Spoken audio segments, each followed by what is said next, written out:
Você já parou para pensar nas coisas que você faria diferente se pudesse voltar no tempo?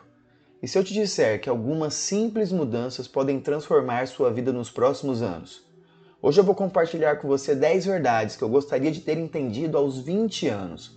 E se você ficar até o final, vou te contar algo que pode realmente fazer toda a diferença. Acompanhe até o fim, porque essa última verdade é uma das mais importantes. E sem enrolação, vamos ao primeiro ponto, que é pensar demais paralisa. Quantas vezes você já se pegou pensando e repensando antes de agir, e no final ficou paralisado sem fazer absolutamente nada? Pensar demais é um dos maiores inimigos da ação. A gente acha que está preparando, mas na verdade só está adiando o inevitável, que é agir. Isso é conhecido como paralisia por análise. E existem estudos que mostram que a ruminação mental, que é o hábito de pensar demais, está fortemente ligado à ansiedade e depressão. Ou seja, ficar preso no excesso de análise pode te fazer mais mal do que você imagina. E o pior, quanto mais você pensa, mais difícil fica de tomar qualquer decisão. Galera, é como estar em uma estrada com várias bifurcações, vários caminhos. Você para, olha para cada caminho, analisa, tenta prever o que vai acontecer, mas no final não segue por nenhum deles e acaba ficando parado. Enquanto isso, quem decidiu escolher um caminho e seguir já está a quilômetros à frente. O segredo é simples: comece a agir. O tempo que você perde pensando poderia ser investido em aprender na prática. Então, da próxima vez que você se pegar paralisado pensando em todas as possibilidades, lembre-se: agir é o que vai te levar a algum lugar. Pensar é importante, é claro, mas sem ação é só um ciclo de estagnação. E isso, com certeza, eu mudaria aos meus 20 anos de idade, sem sombra de dúvidas. Outro ponto que eu só enxerguei mais tarde é o fato de que você precisa dominar algo. Lembra quando você era criança e admirava aquele colega que era excelente em alguma coisa? Pode ser que ele tocasse algum instrumento como ninguém ou fosse um atleta incrível. Só para constar aqui, eu estou falando de admiração, não inveja. Mas então, na vida adulta, dominar uma habilidade pode ser o seu maior trunfo. Pense nisso como afiar uma faca. Se você tenta usar uma lâmina que nunca foi bem afiada para cortar vários materiais, ela não vai cortar nada direito. Mas se você focar em afiar essa lâmina até que ela esteja perfeitamente afiada, vai ser capaz de cortar qualquer coisa com uma precisão e uma facilidade imensa. Agora imagine dois caras. O primeiro passa a vida tentando ser bom em tudo, mas acaba sendo mediano em várias áreas. Já o segundo decide se especializar em programação e, com o tempo, se torna referência na sua área. O primeiro está lutando para encontrar um caminho, enquanto o segundo já colhe os frutos do seu foco e dedicação. A vida, ela recompensa a especialização, ao meu ver. Escolha uma habilidade, domine ela perfeitamente e você vai ver como ela vai abrir portas que você nem imagina. A terceira não diria necessariamente que é uma dica, mas sim uma pequena reflexão, que é: a vida não fica mais fácil, é você que fica melhor. Essa é uma verdade que muita gente não gosta de ouvir. A vida não vai magicamente se tornar mais fácil. Você é quem vai se tornar mais forte, mais resiliente, e com o tempo, aquilo que parecia impossível de enfrentar vai se tornar apenas mais um obstáculo a ser superado. Eu trabalho como professor, e se eu te falasse como foi a minha primeira aula, você não acreditaria, foi um desastre. Você não sabe o que falar, a hora certa de falar, além de que o conteúdo ele some da nossa mente. E depois de centenas de aulas ministradas, eu posso dizer que hoje é muito mais confortável de fazer o que eu faço todos os dias. Pense na sua profissão ou em alguma coisa que você não fazia tão bem antes de dominá-la. Você vai perceber que ela não era tão difícil. É você que ficou melhor. Esse quarto item eu julgo como importantíssimo. É o fato de que você ensina as pessoas como tratá-lo. Sabe aquela vez que alguém fez um comentário maldoso, meio disfarçado de piada, e você sorriu por educação, sem querer criar qualquer tipo de conflito? Pois é, ao fazer isso, você está ensinando a essa pessoa que esse comportamento é aceitável. Estabelecer limites desde cedo é fundamental para que as pessoas te respeitem. Você não precisa ser rude ou agressivo. mas é essencial ser firme e claro sobre o que você aceita ou não. Por exemplo, imagine que um colega de trabalho fez uma brincadeira que te ofende, algo sutil, mas que te desrespeita. O que muita gente faz é dar aquele sorrisinho nervoso apenas para não gerar um clima pesado. Só que ao fazer isso, você está mostrando que está tudo ok para aquela pessoa continuar te tratando dessa forma. Agora, se em vez de sorrir, você simplesmente olhar para a pessoa e de forma calma, mas séria, dizer que não gostou daquele comentário, a situação muda completamente. Você não foi violento ou grosseiro, mas foi direto e colocou um limite claro. Esse tipo de resposta não só faz com que as pessoas repensem suas atitudes com você, como também demonstra que você tem respeito por si mesmo. Como eu disse antes, é você quem ensina as pessoas como elas devem te tratar. Quando você estabelece esses limites de forma respeitosa e firme, as pessoas ao seu redor percebem que não podem ultrapassar essa linha. E a longo prazo você vai ver que é muito mais respeitado em todas as áreas da sua vida, inclusive nos relacionamentos amorosos, assunto que já abordei e vou deixar uma indicação na tela final deste vídeo. Algo que eu mudaria também aos meus 20 anos é priorizar os grandes ganhos. Muita gente gasta mais tempo tentando economizar no cafezinho do que pensando como aumentar sua renda. Economizar é sim importante, mas não vai te tornar financeiramente estável só por cortar esses pequenos gastos. O que realmente faz a diferença é focar nas oportunidades que te trazem grandes retornos. É aqui que entra o famoso princípio de Pareto, que basicamente diz que 20% das suas ações trazem 80% dos resultados. Deixa eu te dar um exemplo prático. Imagine que você trabalha como freelancer. Se você gasta 80% do seu tempo aceitando trabalhos pequenos, que te pagam mal, só para encher a agenda, você vai perceber que esses projetos não estão fazendo uma diferença real na sua vida financeira. Agora, se você dedicar 20% do seu tempo buscando clientes maiores, fechando contratos que pagam bem, mesmo que sejam menos frequentes, verá que esse esforço extra traz resultados muito mais significativos. Ou seja, ao invés de gastar toda a sua energia tentando cortar pequenos custos ou pegar trabalhos que não valem tanto, você deve focar em ações que realmente tragam grandes resultados. Pode ser buscar uma promoção no trabalho, criar um negócio paralelo que você consiga escalar, ou desenvolver uma habilidade que te permita cobrar mais por hora.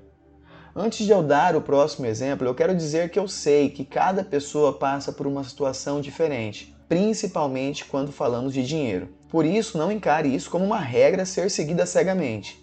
É apenas uma reflexão em cima de ações que já deram certo para mim e que ainda tento colocar em prática hoje. Pode ser que para você economizar nas pequenas coisas pode ser um diferencial. Basta nesses casos você analisar o que pode ou não funcionar para você. Ainda sobre esse exemplo de Pareto 80-20, eu gostaria de dar outro exemplo. Em vez de passar horas e horas fazendo pequenas tarefas no seu dia a dia que trazem pouco resultado, como checar e-mails repetidamente ou ajustar detalhes mínimos em projetos que já estão bons o suficiente, você poderia usar esse tempo para estudar algo que aumente a sua qualificação ou focar em uma ação que traga um grande impacto financeiro. Sabemos que às vezes usamos pequenas tarefas para fugir de outras mais complexas, está tudo bem, mas é importante termos consciência disso para promover mudanças em nossas vidas. Acredite, a chave é focar nos 20% das ações que trazem 80% dos resultados. E se você começar a aplicar isso no seu trabalho, no seu tempo disponível e até mesmo nos seus relacionamentos, vai perceber que o grande ganho vem ao focar no que realmente importa. Este sexto assunto até pode ser um pouco polêmico. É um assunto que já, pouco tempo atrás, esteve na moda, todo mundo falava sobre ele, hoje eu não vejo mais tanto isso, mas é beber com moderação. Eu não vou ser hipócrita aqui. Este é o meu primeiro ano sem álcool. Eu já usei e abusei no passado. Sei bem o que é passar por ressacas físicas e morais e como isso pode prejudicar tanto a produtividade quanto a nossa saúde mental. O álcool faz parte da nossa cultura e eu entendo que cortar completamente pode não ser uma opção para todo mundo. Mas o que eu aprendi com o tempo é que o abuso do álcool traz consequências muito maiores do que a gente imagina. Não falo só da ressaca no dia seguinte, mas daquela sensação de arrependimento quando você sabe que perdeu o controle e fez alguma merda. E aqui vai algo importante. Existem estudos que mostram que o consumo de álcool em qualquer nível pode prejudicar a sua saúde. A conclusão é que não há nível seguro de consumo de álcool, especialmente quando falamos de produtividade, saúde física e mental. Mesmo pequenas quantidades podem afetar a sua capacidade de se concentrar, dormir bem e tomar boas decisões. O ponto aqui não é te dizer para nunca mais beber, mas sim para você poder pensar na possibilidade de beber com moderação. Aprender a respeitar os limites do seu corpo e entender o impacto que o álcool pode trazer na sua vida a longo prazo é essencial. Se você está na casa dos 20 ou 30 anos, pode parecer que os efeitos são pequenos, mas a longo prazo isso pode se acumular de uma forma que você não espera. Desde que parei de beber, percebi que a minha energia, foco e até mesmo o meu humor melhoraram significativamente. Se você tem esse hábito, tente prestar atenção no impacto que ele tem nos seus dias. E lembre-se, equilíbrio é importante. Se possível, modere ou até experimente passar um tempo sem álcool, como eu fiz, e veja a diferença que isso pode fazer na sua vida. O sétimo pode ser clichê, mas é tão importante quanto os outros. Exercite-se para ter mais energia. Eu sei que parece contraditório. Aqui está uma verdade simples, mas poderosa. Exercício físico regular muda completamente o seu nível de energia. E você não precisa se matar na academia. Apenas 30 ou 40 minutos por dia podem transformar a sua disposição, seu humor e a sua capacidade de enfrentar os desafios no cotidiano, seja no trabalho, no lazer ou, por que não, nos relacionamentos. O oitavo ponto é: viaje enquanto puder. Agora eu sei que você deve estar pensando: viajar é caro, como isso pode me ajudar a crescer financeiramente? Você está sendo contraditório, cara. Você me disse em itens anteriores que eu poderia focar nos grandes ganhos, em focar em 20% das minhas ações para ter 80% dos resultados, focando em produtividade, e agora você diz que poderia ter viajado mais, uma ação tão cara como essa. Mas escuta essa: viajar não precisa ser sobre gastar rios de dinheiro para ir a destinos luxuosos. Tem um cara que eu conheço que passou anos economizando para fazer uma viagem perfeita. O problema? Esse momento perfeito nunca chegou. Ele sempre adiava, sempre achava que ainda não era o tempo suficiente. Enquanto isso, outro amigo começou a fazer pequenas viagens, explorando cidades próximas, às vezes gastando bem pouquinho. Sabe o que aconteceu?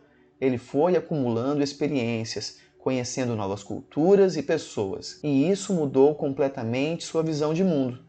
Viajar não é só sobre gastar dinheiro, é sobre expandir os seus horizontes, sair da sua rotina, ver a vida de outras perspectivas. Isso te torna mais criativo, mais flexível e te dá histórias para enriquecer a sua vida. E aqui que entra uma reflexão importante que eu aprendi lendo um livro da doutora Ana Cláudia Quintana, que se chama A Morte é um Dia que Vale a Pena Viver. Ela trabalha com cuidados paliativos e nesse livro conta sobre os arrependimentos mais comuns das pessoas em seus últimos dias de vida. Entre eles, alguns que sempre aparecem são não ter dedicado tempo a si mesmo, não ter vivido experiências marcantes ou priorizado bons relacionamentos. Isso me fez pensar: a vida é curta, e se a gente não equilibrar as finanças com experiências de vida, acaba deixando de viver plenamente. Então, não espere pelo momento perfeito.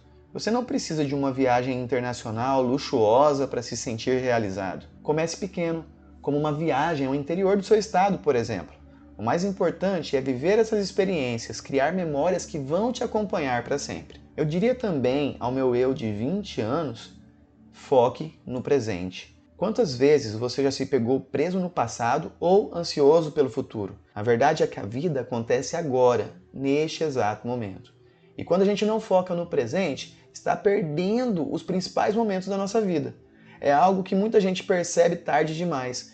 Outro dia eu vi uma reportagem que afirmava que as pessoas que conseguem focar mais no presente são mais felizes e menos ansiosas. Então por que não começamos a fazer isso agora? Aqui vai um exemplo prático.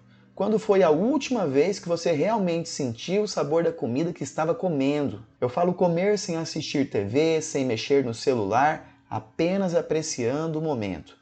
Parece algo pequeno, mas essas pequenas pausas para viver o momento presente são as que fazem diferença na sua qualidade de vida. Experimente se alimentar dessa maneira na próxima refeição.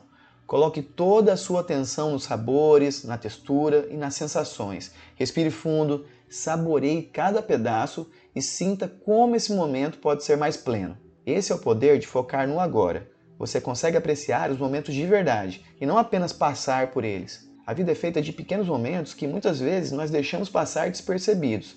E se você está sempre preso no passado ou ansioso pelo futuro, está desperdiçando o que realmente importa. E aqui na 10ª colocação é o que eu julgo hoje mais importante, principalmente em tempos de baixa saúde mental da população em geral. Perdoe e siga em frente. Aqui está uma das lições mais poderosas que a vida pode te ensinar. O perdão é para você, não para o outro. Quando você guarda rancor, quem sofre é você. A pessoa que te magoou, muitas vezes ela nem se lembra do que fez, mas você continua carregando esse peso. O ato de perdoar está associado a níveis mais baixos de ansiedade, depressão e estresse. Ao contrário, guardar ressentimentos aumenta os níveis de hostilidade e faz com que a pessoa fique presa em um ciclo de sofrimento. Se ligue nesse exemplo. Imagine que você foi traído por um amigo de longa data. Claro, você vai se sentir magoado, com raiva, e isso é natural. Mas ao longo do tempo, essa raiva começa a pesar mais em você do que nele. Enquanto ele seguiu a vida dele, você está preso no passado, remoendo o que já foi, o que já aconteceu. O perdão, nesse caso, não significa que você concorda com o que ele fez, mas sim que você está pronto para se libertar desse peso e seguir em frente. O perdão é como soltar uma mochila cheia de pedras. Você está carregando esse fardo há tanto tempo que nem percebe mais o quanto ele está te atrasando.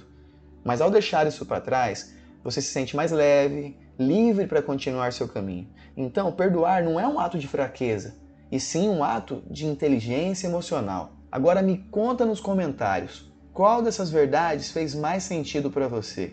E se você ficou até o final, eu quero que você leve essa última reflexão. A mudança que você busca na sua vida começa agora.